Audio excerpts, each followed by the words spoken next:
Entropy is our next topic. It deals with energy.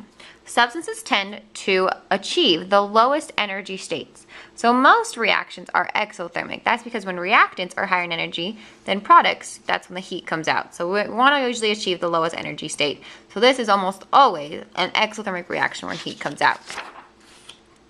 So entropy is abbreviated S here as well, but it talks about the degree of randomness or disorder in a system, or the spreading of energy throughout a system, so how everything else has more energy.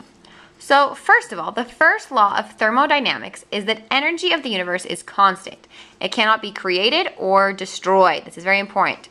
Energy cannot be created or destroyed. However, the second law of thermodynamics states that the entropy of the universe increases in any change because spontaneous reactions will always happen.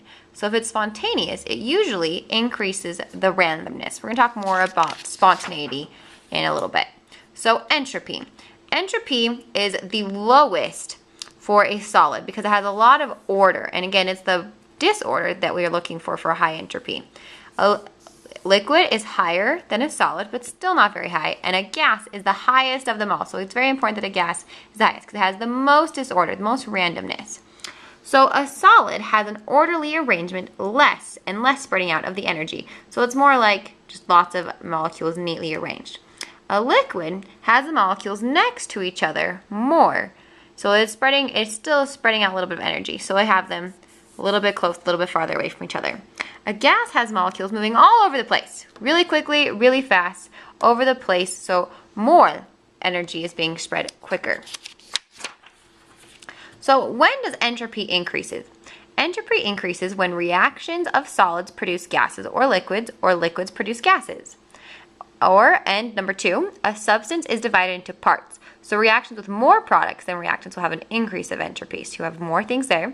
Or the temperature is raised because the random motion of the molecules also increases.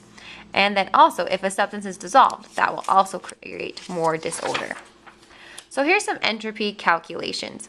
So standard entropy is entropy at 25 degrees Celsius. This is our room temperature and 1 atmosphere pressure. 1 atmosphere is sea level. So it's abbreviated S naught or S degree. This is measured in joules per Kelvin. So you can always do it, J again stands for joules, K stands for Kelvin. So our energy Q all over T. And then the change in entropy for a reaction is the change in entropy equals the entropy of the products minus the entropy of the reactants. So remember that the triangle means delta or change, and it's always the final minus the initial. That is it for entropy. We're going to go ahead and make sure you're taking your quizzes for this, and we're going to talk about spontaneity next.